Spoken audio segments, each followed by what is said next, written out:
Assalamualaikum warahmatullahi wabarakatuh. Selamat pagi dan salam sejahtera untuk kita semua. Yang kami hormati Ibu Nanda Wahyu Indah Kirana, SEMAK, selaku dosen pengampu mata kuliah Sistem Informasi Manajemen, serta teman-teman sekalian yang kami hormati.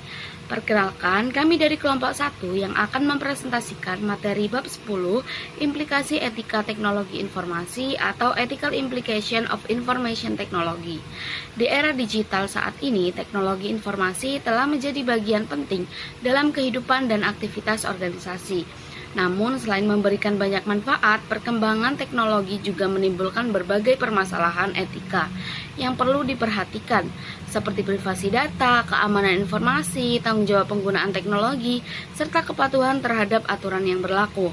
Oleh karena itu, pada presentasi kali ini kami akan membahas berbagai aspek etika dalam teknologi informasi beserta penerapannya dalam organisasi. Selanjutnya, kelompok kami akan mulai dari perkenalan diri terlebih dahulu. Saya Intan Silviana Putri dengan NPM 240 130 10005.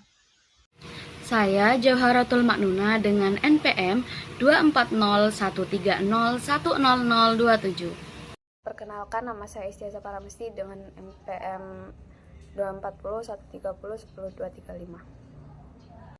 Baik, pada slide pertama ini kita akan membahas mengenai pendekatan perspektif versus deskriptif dalam etika manajemen information system.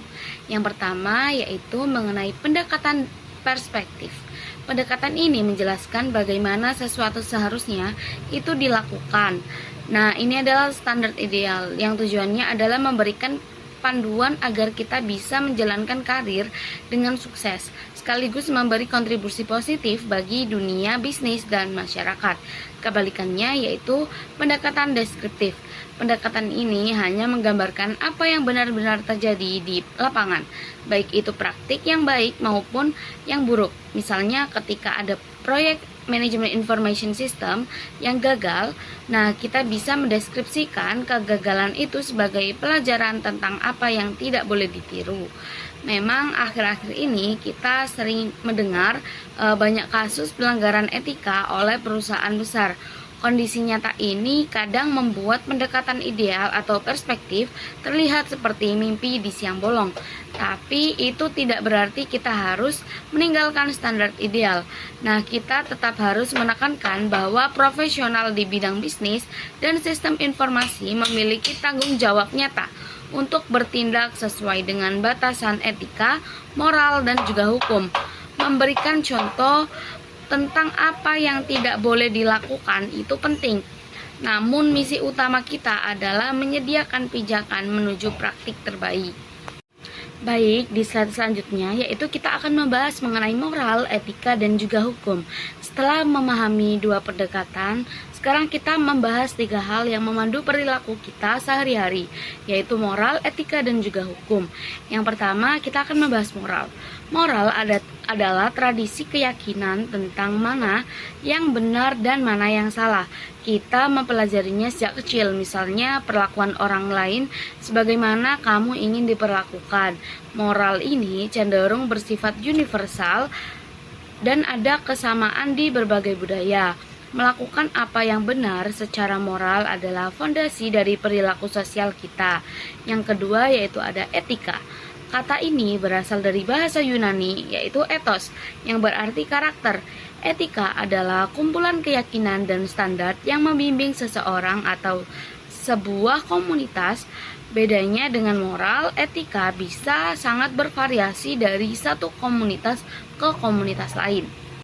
Contoh nyatanya adalah pembajakan perangkat lunak di Amerika Serikat. Angka pembajakannya sekitar 21%, di Australia sekitar 32%, namun di Cina angkanya mencapai 90%. Nah, apakah ini berarti pengguna komputer di Cina kurang etis? Jawabannya belum tentu, karena beberapa budaya terutama di Asia justru mendorong budaya itu untuk berbagi. Adapun pepatah Cina yang mengatakan orang yang berbagi akan diberi hadiah, orang yang tidak berbagi akan dikutuk. Jadi perbedaan ini lebih karena nilai budaya, bukan semata-mata karena tidak bermoral. Yang selanjutnya, yang ketiga yaitu ada hukum. Hukum adalah aturan formal yang diterapkan oleh pemerintah Selama 10 tahun pertama penggunaan komputer di bisnis dan pemerintahan, belum ada hukum yang secara khusus mengatur komputer. Kasus kejahatan komputer yang pertama terjadi di tahun 1966. Seorang programmer bank mengubah program komputer agar akunnya yang overdraw tidak terdeteksi. Saat sistem komputer mati dan pemrosesan dilakukan secara manual, kecurangan ini terbongkar. Namun si programmer tidak bisa dihukum karena belum ada UU atau Undang-Undang Kejahatan Komputer. Dia akhirnya dijerat dengan pasal lain, yaitu membuat catatan palsu dalam catatan bank.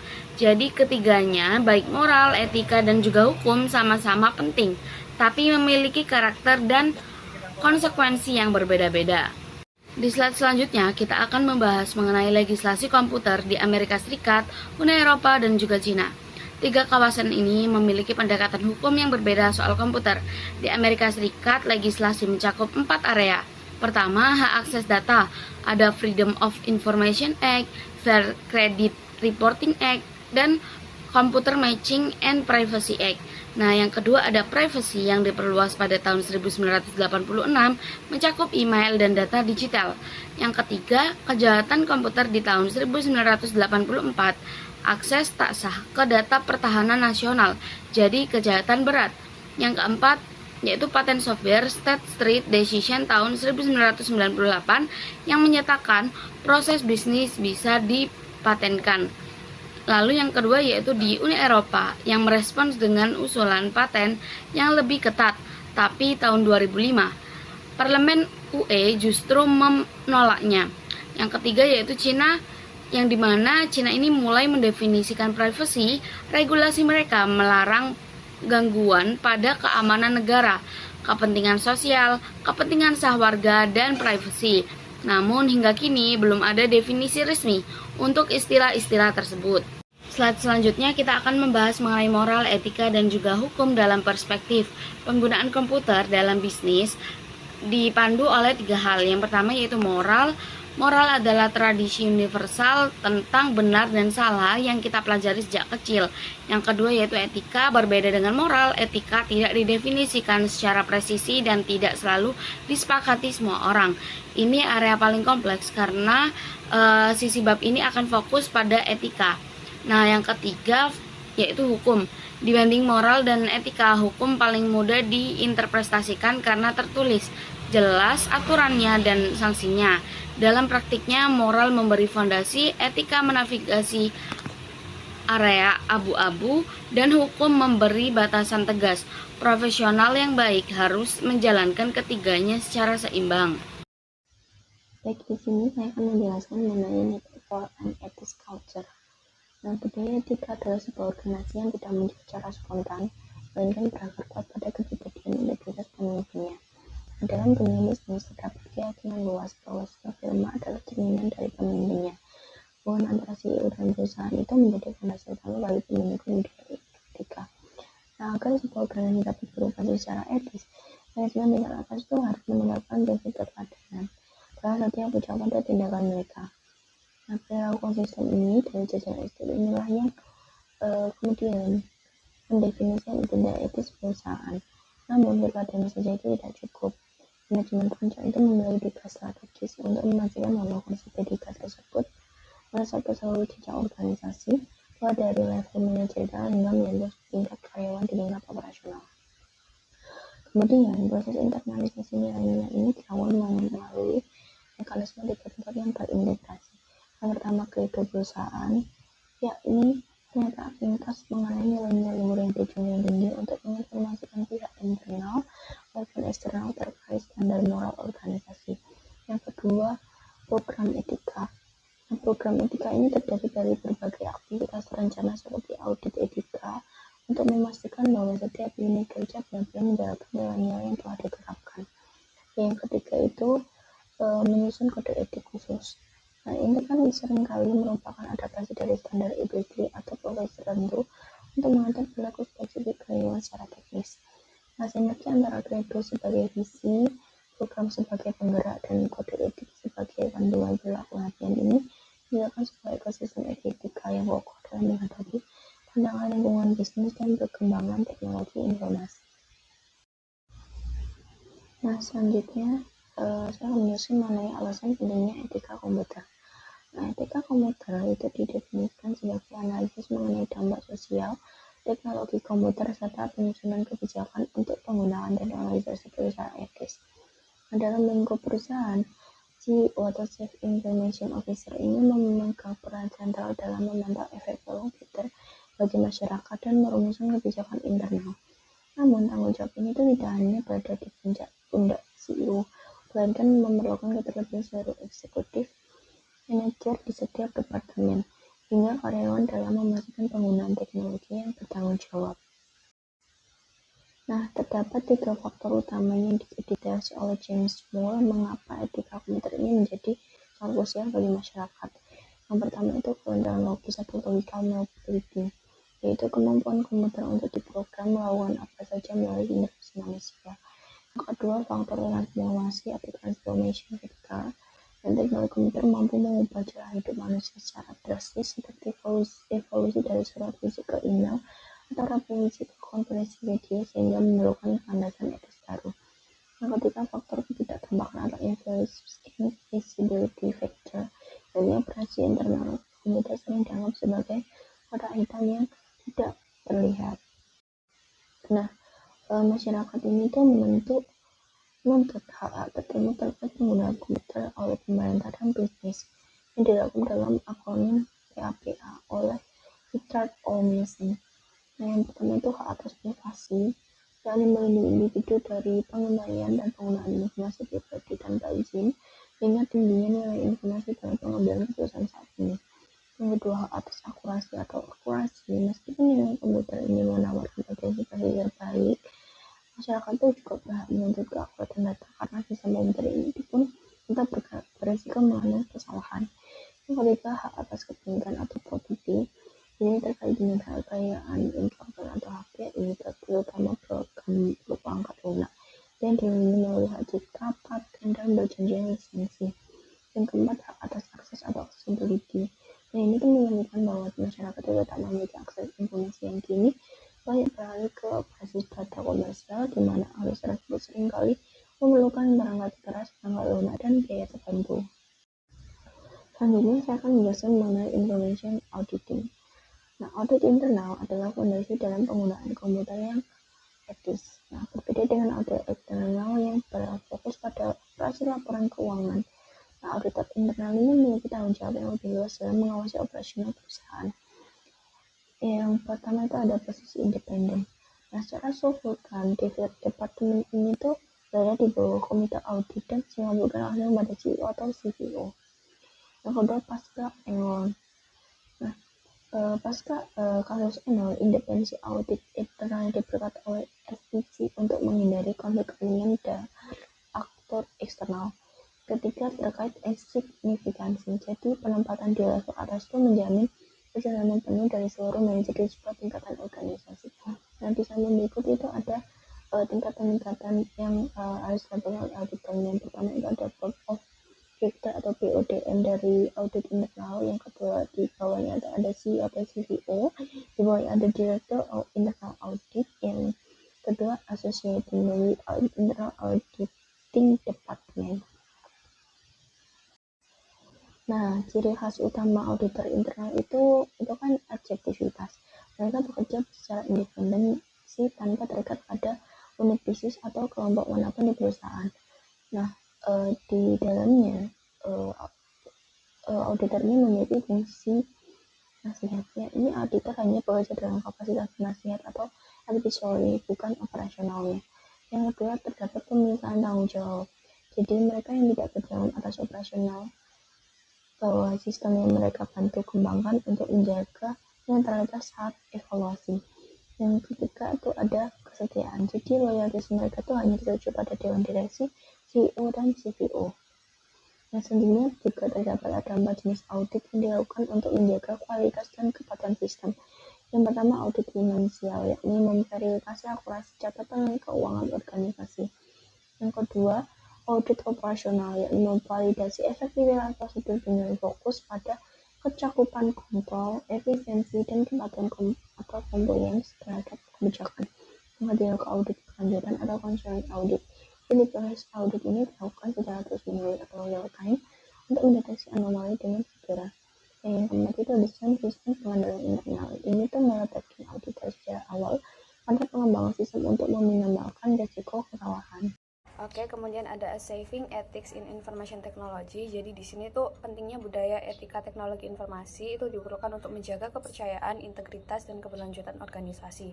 Budaya ini tuh dibangun melalui dua hal utama. Yang pertama itu dengan kode etik sebagai pedoman perilaku profesional, dan yang kedua itu dengan pendidikan etika yang membentuk kesadaran serta nilai individu. Nah, dengan adanya budaya etika yang kuat, penggunaan teknologi dapat memberikan manfaat tanpa menimbulkan kerugian bagi pengguna maupun organisasi. Kemudian ada kode etik teknologi informasi berdasarkan ACM atau Association for Computing Machinery. Jadi ACM ini merupakan salah satu organisasi profesi terbesar di bidang komputasi yang memiliki kode etik sebagai pedoman bagi para profesional teknologi informasi. Nah, ada 4 prinsip utamanya, yaitu yang pertama itu ada general model, menekankan kejujuran, keadilan, penghormatan terhadap privasi, dan perlindungan hak cipta. Yang kedua itu ada professional responsibility, itu menuntut profesional teknologi informasi itu untuk menghasilkan pekerjaan yang berkualitas serta mematuhi hukum dan standar yang berlaku.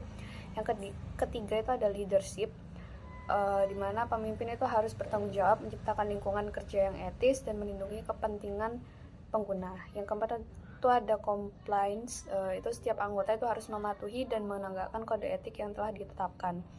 Lalu ada software engineering code of ethic. Nah, dalam profesi rekayasa perangkat lunak terdapat 8 aspek tanggung jawab utama, yaitu kepada masyarakat, klien, perusahaan, produk, penilaian profesional, manajemen, profesi, rekan kerja, dan diri sendiri. Nah, secara umum tanggung jawab tersebut itu dapat dikelompokkan menjadi 3. Yang pertama itu ada tanggung jawab sosial kepada publik dan klien, menjaga kualitas produk dan keputusan profesional, dan yang ketiga itu mengembangkan kompetensi dan integritas diri secara berkelanjutan. Nah, kemudian ada pendidikan etika komputer. Jadi etika komputer itu dapat dikembangkan melalui pendidikan di perguruan tinggi, program sertifikasi atau organisasi profesi, dan yang ketiga itu dengan pelatihan etika di perusahaan. Nah, tujuan akhirnya itu adalah membantu individu menghadapi berbagai dilema etika yang muncul di lingkungan kerja digital. Kemudian ada ethics and the CEO. Jadi ini tuh membahas peran Chief Information Officer atau CEO dalam menjaga integritas informasi dan mendukung tata kelola organisasi. Yang pertama ini ada pentingnya integritas informasi. Jadi sejak diberlakukannya berbagai regulasi tata kelola perusahaan, CEO dan CFO itu bertanggung jawab memastikan laporan keuangan yang disajikan itu akurat dan dapat dipercaya. Namun tanggung jawab tersebut itu tidak hanya berada pada manajemen puncak, melainkan juga pada unit sistem informasi karena kualitas laporan keuangan itu sangat bergantung pada kualitas data yang dihasilkan sistem. Nah, kemudian ada peran strategis sistem informasi. Jadi sistem informasi itu berfungsi menghubungkan data operasional perusahaan dengan laporan keuangan yang digunakan manajemen dan pihak eksternal. Oleh karena itu, sistem itu harus menghasilkan data yang akurat, relevan, tepat waktu. Jika kualitas data buruk, maka kualitas keputusan manajemen juga akan menurun. Lalu di sini ada peran CEO. CEO itu memiliki beberapa tanggung jawab utama. Yang pertama itu menjamin integritas informasi keuangan. Yang kedua memahami proses bisnis dan prinsip akuntansi. Dan yang ketiga itu memastikan sistem memenuhi standar pelaporan yang berlaku. Dengan kata lain, CEO itu berperan sebagai penghubung antara teknologi dan kebutuhan bisnis organisasi.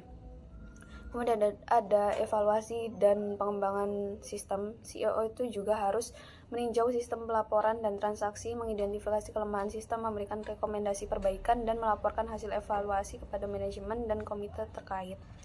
Kemudian ada edukasi eksekutif. Selain aspek teknis, CEO itu juga berperan memberikan pemahaman kepada CEO dan CFO mengenai cara kerja sistem informasi, tingkat keandalan informasi, dan risiko yang mungkin memengaruhi laporan keuangan. Lalu ada sistem peringatan atau alarm sistem. Jadi sistem informasi modern itu dapat memberikan peringatan dini apabila terjadi penyimpangan atau risiko tertentu, sehingga manajemen itu dapat segera mengambil tindakan. Nah, kemudian ada pelaporan kepada pemangku kepentingan. Jadi CEO ini bekerja sama dengan investor relation dan pihak terkait untuk memastikan informasi yang disampaikan kepada pemangku kepentingan itu akurat dan dapat dipertanggungjawabkan. Kemudian ada pengendalian biaya TI. Selain menjaga kualitas sistem, CEO itu juga bertanggung jawab mengelola anggaran TI agar penggunaan sumber daya teknologi berjalan efisien dan efektif. Jadi CEO itu tidak hanya bertanggung jawab pada teknologi, tetapi juga berperan penting dalam menjaga kualitas informasi, transparansi, dan keberhasilan tata kelola organisasi. Kemudian ada Life under Sarbanes-Oxley (SOX).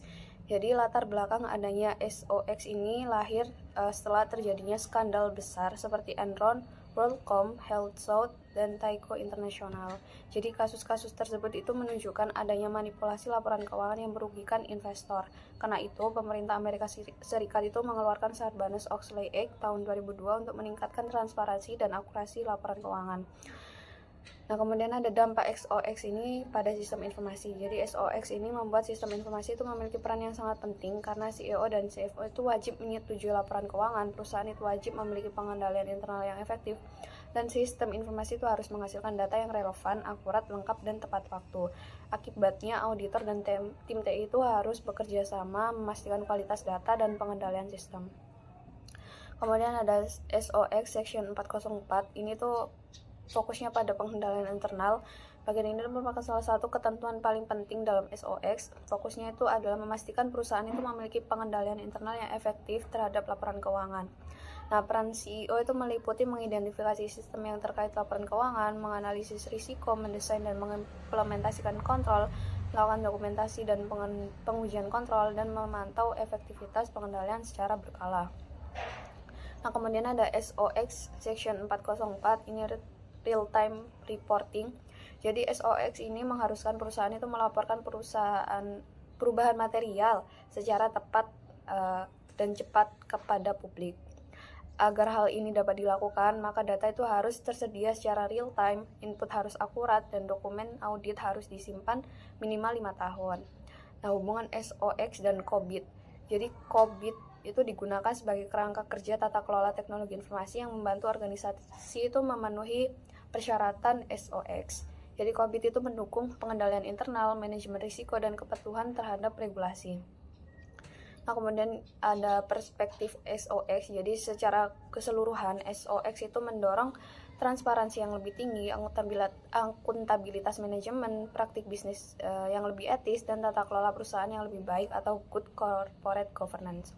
Jadi SOX ini menunjukkan bahwa sistem informasi dan pengendalian internal itu memiliki peran yang sangat penting dalam menjaga keandalan laporan keuangan serta meningkatkan kepercayaan investor terhadap perusahaan. Oke, selanjutnya ada studi kasus penyalahgunaan data karyawan oleh oknum HRD di Halmahera Selatan untuk pinjaman online. Gambaran kasusnya, perkembangan teknologi info telah mendorong perusahaan untuk mengolah data digital karena lebih efisien, cepat, dan mampu menyimpan informasi dalam jumlah besar. Data seperti informasi karyawan, pelanggan, dan pelamar kerja umumnya tersimpan dalam sistem perusahaan agar mudah diakses. Namun kemudahan ini juga menimbulkan risiko apabila pengolahan akses tidak dilakukan dengan baik. Salah satu kasus yang terjadi adalah penyalahgunaan data pribadi oleh oknum HRD untuk kepentingan pinjaman online tanpa izin pemilik data. Kasus ini menunjukkan bahwa ancaman keamanan informasi tidak hanya berasal dari pihak eksternal, tapi juga dari pihak internal yang memiliki akses terhadap data. Dampaknya tidak hanya merugikan korban, tetapi juga menurunkan kepercayaan terhadap perusahaan, sehingga menegaskan pentingnya etika dan pengawasan dalam penggunaan teknologi informasi. Selanjutnya, latar belakang kasus yaitu ketergantungan perusahaan terhadap sistem informasi semakin meningkat seiring perkembangan teknologi digital. Berbagai data penting seperti identitas pribadi, nomor telepon, alamat, dan juga dokumen administrasi disimpan dalam sistem untuk mempermudah pengelolaan dan akses. Meskipun memberikan banyak manfaat, kondisi ini juga meningkatkan risiko penyalahgunaan data jika tidak diimbangi dengan pengendalian, yang dalam hal ini divisi HRD memiliki akses terhadap data pribadi karyawan dan alamat yang seharusnya hanya digunakan untuk keperluan internal perusahaan. Namun adanya penyalahgunaan wewenang oleh oknum menunjukkan adanya kesadaran etika serta lemahnya kontrol penggunaan data. Oleh karena itu, keamanan informasi tidak cukup hanya mengandalkan teknologi, tapi juga memerlukan pengawasan audit sistem secara berkala serta penerapan budaya etika yang kuat karena faktor manusia menjadi kunci utama dalam menjaga keamanan data organisasi. Baik, di sini saya akan menjelaskan mengenai analisis kasus berdasarkan materi dari studi kasus penyalahgunaan data oleh oknum HRD. Nah, kasus penyalahgunaan data oleh oknum HRD ini menunjukkan bahwa penggunaan teknologi informasi tidak dapat dipisahkan dari aspek moral, etika, dan hukum. Nah, secara moral, penggunaan data pribadi itu merupakan tindakan yang kurang bertanggung jawab karena melanggar hak privasi seseorang dan dapat menimbulkan kerugian bagi pemilik data. Nah, dari sisi etika profesi, pihak HRD itu seharusnya menjaga kerahasiaan informasi yang dimiliki perusahaan karena data tersebut merupakan bagian dari tanggung jawab pekerjaan yang harus dijaga dengan baik. Selain itu, tindakan tersebut juga dapat termasuk pelanggaran hukum karena penggunaan data pribadi dilakukan tanpa izin dari pemiliknya. Oleh sebab itu, penggunaan teknologi informasi itu tetap harus memperhatikan nilai moral, etika profesi, serta aturan hukum yang berlaku agar tidak merugikan pihak lain. Kedua, bisa terkait dengan materi pentingnya budaya etika dalam organisasi. Nah, kasus ini juga menunjukkan bahwa budaya etika dalam organisasi itu belum diterapkan secara maksimal. Nah, perusahaan itu seharusnya membangun lingkungan kerja yang menekankan pentingnya menjaga kerahasiaan informasi dan menggunakan data hanya untuk kebutuhan kerjaan. Nah, budaya etika sangat berpengaruh pada perilaku karyawan karena dapat membentuk sikap yang lebih bertanggung jawab dalam menggunakan teknologi informasi. Nah, adapun apabila budaya etika dalam organisasi tidak berjalan dengan baik, maka risiko penyalahgunaan oleh data internal akan semakin besar. Oleh karena itu, perusahaan itu harus perlu memberikan pembinaan, edukasi, serta pengawasan kepada seluruh karyawan agar mereka memahami pentingnya etika dalam penggunaan sistem informasi perusahaan. Yang ketiga, alasan pentingnya etika komputer. Nah, perkembangan teknologi informasi ini membuat penggunaan komputer dan sistem digital ini menjadi bagian penting dalam kegiatan operasional perusahaan. Karena itu, etika ini diperlukan agar penggunaan teknologi tidak disalahgunakan dan tetap dilakukan secara bertanggung jawab.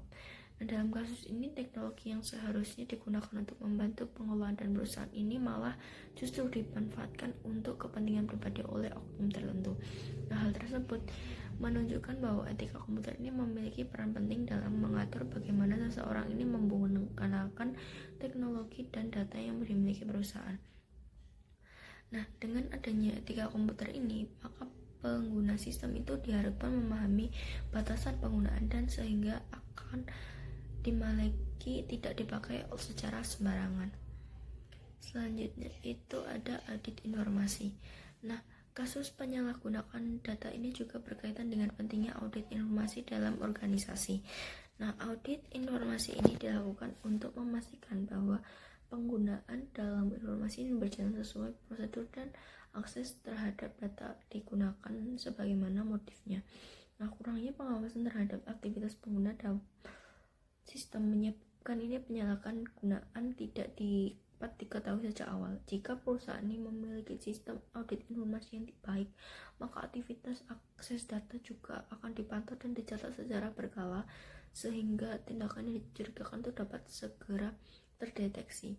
Nah, selain meningkatkan pengawasan, audit internal itu juga membantu perusahaan untuk menentukan bahwa kelemahan dan sistem pengendalian ini agar berjalan dengan baik dan data dapat diperbaiki dan ditingkatkan. Yang kelima itu penerapan etika dalam teknologi informasi. Nah, penerapan etika dalam teknologi informasi tidak cukup hanya dalam aturan tertulis, tetapi juga membutuhkan kesadaran dan seluruh anggota organisasi. Nah, perusahaan itu perlu memberikan pelatihan dan pemahaman mengenai penggunaan teknologi informasi secara bertanggung jawab agar karyawan menyadari pentingnya menjaga kerahasiaan dan perusahaan. Selain itu, organisasi ini juga perlu menerapkan pengawasan dan pengendalian yang baik agar penyalahgunaan sistem informasi ini tetap berjalan sesuai aturan dan standar etika yang telah ditetapkan. Nah, dengan begitu, maka penerapan yang baik perusahaan itu dapat mengurangi risiko penyalahgunaan dan sekaligus menciptakan lingkungan kerja lebih profesional dan bertanggung jawab terhadap teknologi informasi. Yang terakhir itu ada etika tanggung jawab dari CEO. Dalam kasus ini tuh CEO atau CVO, pihak yang bertanggung jawab pada sistem informasi ini memiliki peran yang krusial dalam menjaga keamanan dan data perusahaan. CEO atau CVO ini tidak bertanggung jawab mengelola teknologi informasi, tapi juga memastikan bahwa penggunaan sistem dilakukan sesuai dengan aturan dan etika organisasi. Selain itu, CEO juga perlu memastikan bahwa akses terhadap data penting itu hanya diberikan pada pihak yang benar-benar bertanggung jawab dan membutuhkan informasi tersebut untuk kepentingan pekerjaan. Nah, kurangnya pengawasan terhadap akses data itu juga menunjukkan bahwa perubahan perlu memperkuat kontrol terhadap penggunaan sistem informasi, termasuk dalam melakukan evaluasi keamanan secara berkala dan meningkatkan pengendalian internal agar risiko penyalahgunaan data kepada pihak internal itu dapat diminimalisir dengan baik. Lalu kemudian ada strategi pencegahan. Jadi di sini tuh dengan pembatasan akses data. Jadi hanya untuk pihak-pihak yang berwenang saja. Nah, kemudian ada pelatihan etika teknologi informasi untuk meningkatkan kesadaran dan tanggung jawab karyawan. Lalu ada pengawasan dan audit rutin dengan mendeteksi aktivitas mencurigakan lebih cepat dan jadi tujuan dari strategi pencegahan tadi itu untuk mencegah penyalahgunaan dan menjaga kepercayaan.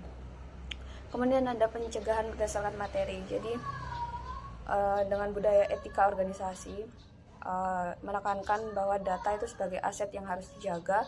Nah, kemudian ada audit informasi dengan memantau penggunaan dan menemukan kelemahan sistem, dan di sini juga ada peran CEO yaitu dengan kontrol hak akses, keamanan sistem dengan password atau monitoring dan evaluasi berkala. Nah, hasilnya risiko penyalahgunaan data itu dapat diminimalkan. Kemudian ada kesimpulan kasus. Jadi ancaman itu tidak hanya dari eksternal tetapi juga dari internal. Nah, masalah utamanya itu karena lemahnya etika, kontrol dan pengawasan. Solusinya itu dengan penerapan etika teknologi informasi, audit dan pengendalian sistem, dan budaya etika organisasi. Nah, dampaknya penggunaan teknologi informasi itu lebih aman, profesional, dan bertanggung jawab.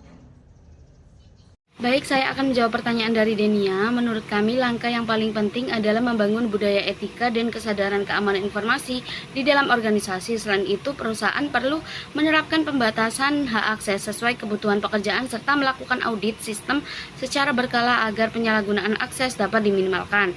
Lalu, saya akan menjawab pertanyaan dari Meisha. Menurut kami, AI tidak mengurangi nilai moral dan tanggung jawab manusia karena AI hanya berfungsi sebagai alat bantu. Keputusan akhir tetap dibuat oleh manusia, sehingga tanggung jawab etis tetap berada pada pengguna atau pengambil keputusan yang memanfaatkan teknologi tersebut. Lalu saya akan menjawab pertanyaan dari Altri. Menurut kami, tanggung jawab kebocoran data dapat berada pada individu maupun perusahaan. Karyawan bertanggung jawab jika terjadi kelalaian atau penyalahgunaan akses, sedangkan perusahaan bertanggung jawab untuk menyediakan sistem keamanan, pengawasan, dan kontrol yang memadai guna melindungi data. Lalu yang terakhir saya akan menjawab dari pertanyaan Aurel. Menurut kami, sesuatu yang legal itu belum tentu etis. Permintaan akses kamera, lokasi, atau mikrofon itu dapat dibenarkan jika memang diperlukan untuk layanan dan juga dijelaskan secara transparan kepada pengguna. Namun jika akses tersebut berlebihan atau digunakan tanpa persetujuan yang jelas, maka dapat dianggap melanggar privasi pengguna secara etis. Baik, di sini saya akan menjawab pertanyaan dari Putri. Jadi pertanyaan, semakin canggih teknologi kan pastinya banyak kasus mengenai kebocoran data yang dimana terjadi akibat kelalaian internal atau kayak yang melakukan kejahatan dari karyawan sendiri dibandingkan serangan hacker dari luar. Menurut kalian, apakah masalah utama terletak pada budaya etika organisasi? Nah, jawabannya masalah utama itu memang terletak pada budaya etika organisasi, karena teknologi itu hanyalah alat. Nah, secanggih apapun sistem keamanan yang diterapkan, ia akan tetap rentan kepada insider threat jika tidak dibarengi dengan integritas karyawan dan tata kelola internal yang kuat, sebagaimana tercermin dalam kasus kegagalan audit yang dipicu oleh penyalahgunaan wewenang internal. Yang kedua, pertanyaan dari Siti Fatimah dengan NPM akhir 421, apakah perkembangan teknologi saat ini membuat audit saat ini menjadi lebih baik atau sebaliknya? Nah, jawabannya itu perkembangan teknologi ini membuat proses audit menjadi jauh lebih baik dan efisien karena memungkinkan transisi dari audit sampel manual ke continuous audit yang mampu memproses volume data secara real time. Namun hal ini tuh juga menuntut auditor untuk meningkatkan kompetensi digital agar mampu bersaing dalam mengimbangi kompleksitas sistem informasi yang diaudit. Pertanyaan ketiga dari Indriana dengan MPR akhir 317. Saat ini apa banyak aplikasi gratis yang meminta izin akses data pribadi kita untuk keperluan iklan?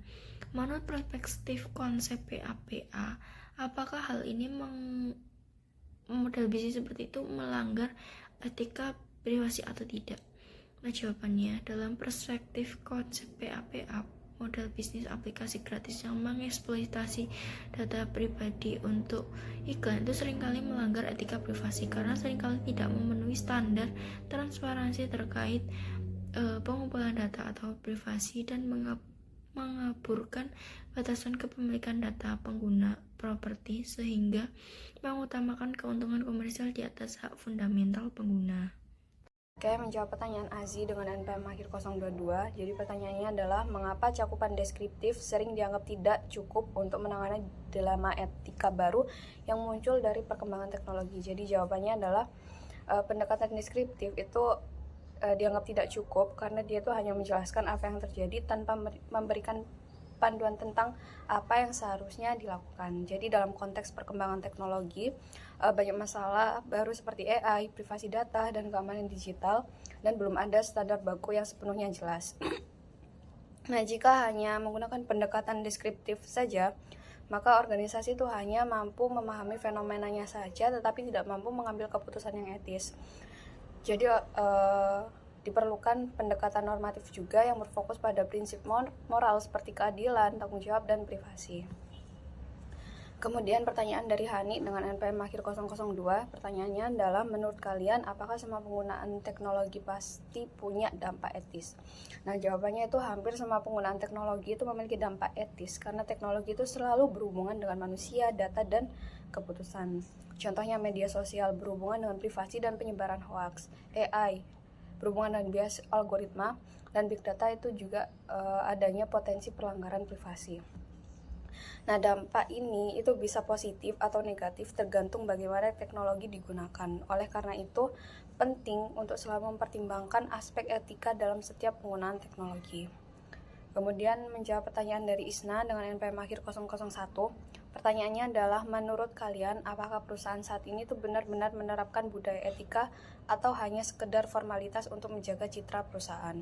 Jawabannya adalah tidak semua perusahaan itu benar-benar menggunakan etika secara nyata. Ada dua kondisi, di mana ada perusahaan yang serius, jadi dia itu etikanya diterapkan dan ditegakkan, dan ada juga perusahaan yang hanya formalitas saja, jadi hanya untuk citra perusahaan. Nah, perusahaan yang serius itu biasanya dia tuh akan menindak pelanggaran secara konsisten, lalu kemudian memiliki sistem pelaporan dan menjadikan etika itu sebagai bagian budaya kerja. Jadi penting untuk melihat apakah etika itu diimplementasikan secara nyata atau hanya kebijakan tertulis dalam sebuah organisasi. Demikian yang dapat kelompok kami sampaikan, kurang lebihnya mohon maaf apabila ada salah kata. Terima kasih. Wassalamualaikum warahmatullahi wabarakatuh.